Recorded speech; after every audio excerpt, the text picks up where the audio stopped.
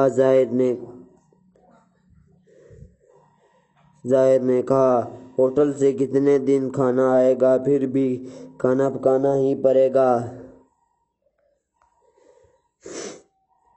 عورتوں کو کھانا پکانے کا بہت شوق ہوتا ہے، ہمارا کام ہی یہی ہے کہ اپنے گھر والوں کے لیے کھانا تیار کریں۔ ارے چھوڑ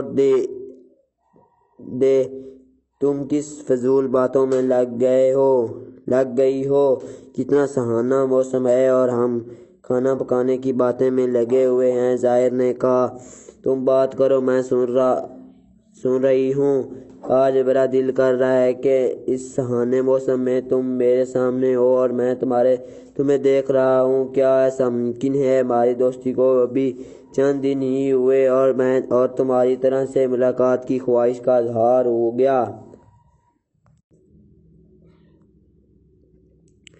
اچھا چلو روم میں چلو، بہت ٹھنڈ ہے۔ وہ اسے اپنے روم میں لے آیا، بیڈ پر بیٹھا اور پانی پلایا۔ اب بتاؤ کیا ہوا؟ وہ اس کے سر ہاتھ پھیرتے ہوئے بولا اور بیڈ پر ہی بیٹھ گیا۔ کیا بتاؤں دادی؟ وہ روتے ہوئے بولی، میری زندگی میں سکون کیوں نہیں ہے؟ آج جب میں سب کچھ بھول گئی تھی تو کیوں شہریار میری زندگی میں آیا؟ ایک زاویہ ہے جنہیں ہمیشہ سے میری خوبصورتی سے پیار رہا، اور ایک شہریار ہے جو میرے منگیتر رونے کے باوجود مجھے کسی اور کے پاس چھوڑ کر چلا گیا۔ ایک نے مجھے بیچا اور دوسرے نے خریدا۔ وہ ان کے گلے لگ کر پھوٹ کر رو دی۔ پر حیات، اتنا سب ہونے کے بعد بھی زاویار نے تمہیں اپنایا۔ اگر وہ ایسا نہ کرتا تو تمہیں کہاں جاتی؟ وہ تمہارا شوہر ہے اور تمہاری طرف مائل بھی ہونے لگا ہے۔ انہوں نے اسے الگ کیا اور اس کے آنسو صاف کرتے ہوئے بولی، تم اسے تھوڑا سا پیار دے کر دیکھو اور ساری زندگی کے لیے تمہارا ہو جائے گا۔ وہ تم سب بہت پیار کرتا ہے، میں نے اس کی آنکھوں میں دیکھا ہے۔ وہ انہیں دیکھتی رہی بس فنکشن والی رات سے، جب سے زاویار نے حیات اور شہریار کو ساتھ دیکھا تھا۔ اسے ایک عجیب سی فیلنگ تھی کہ کہیں حیات اسے چھوڑ کر نہ چلے، پر اس کے موڈ سے ایسا بالکل نہیں لگ رہا تھا کہ وہ زاویار سے ناراض ہے۔ وہ جیسے پہلے اس کے خیال رکھتی تھی، آج بھی ویسے ہی رہ رہی تھی۔ وہ آفس جانے کے لیے تیار ہو رہا تھا، حیات نے اس کے کاندھے پر ہاتھ رکھا۔ ہاں، وہ چونک گیا۔ کہاں کھوئے ہوئے ہو؟ میں کب سے آواز دے رہی ہوں، آپ کی طبیعت تو ٹھیک ہے نا؟ وہ فکر سے بولی، اگر تم میری ساتھ رہے گی تو مجھے کچھ نہیں ہوگا۔ وہ اس پر نظریں جما کر بولا، میں ہمیشہ آپ کے ساتھ ہوں۔ میں نے کہا جینا ہے۔ وہ مسکرائی، وعدہ مجھے چھوڑ کر کبھی جاؤ گی تو نہیں؟ کبھی نہیں، وہ تمنا سے بولی۔ وہ نظریں جما کر مسکرا گیا۔ آپ کے شوز اور واچ نکال دی ہے میں نے؟ وہ مسکرا کر ٹائی باندھنے لگا۔ وہ اس کی تیاری میں مدد کرنے لگی۔ میں جا رہا ہوں، اپنا خیال رکھنا۔ وہ اس کے گال پر یاتا رکھ کر بولا۔ آپ ابھی؟ وہ مسکرا دی۔ وہ بھی مسکرا کر باہر نکل گیا۔ شام کو 5 بجے والان میں گھاس پر بیٹھی تھی۔ سردیوں کی شام میں اس بار بیٹھنا اچھا لگتا تھا